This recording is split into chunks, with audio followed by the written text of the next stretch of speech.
આ એક સ્વભાવ છે માણસ જોવે ને તોય પૂછે અને જોવે તોય પાછો માને ને.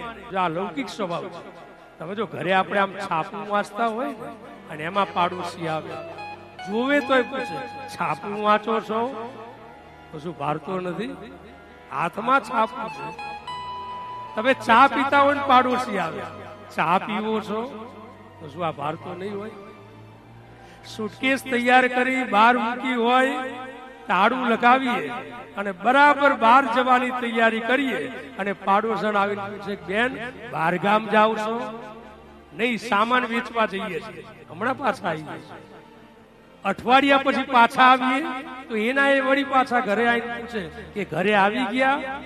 નહીં, કપડા બદલાવા આવ્યા છે, હમણાં પાછા જતા રહી. સાહેબ આ દુનિયા છે, તમને પૂછી પૂછી પૂછી પૂછી અને એવા અધૂયા કરી નાખે. આ દુનિયાને કઈ ગમતું જ નથી.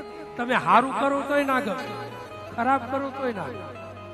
તમે રોજ મંદિરે જાઓ, રોજ સત્સંગમાં જાઓ, રોજ ભજનમાં જાઓ, આવી ગમે ત્યાં કથા બેઠી હોય દોડીને પહોંચી જાઓ ને તોય તમને એમ કહે કે અલ્યા તમે તો બહુ મોટા ભક્તાણી છો, બહુ મોટા ભક્તાણી થઈ ગયા. અથવા તો આપણને ના કહી શકીએ ને એટલે ગામમાં આપણે નીકળીએ ને વાતો કરે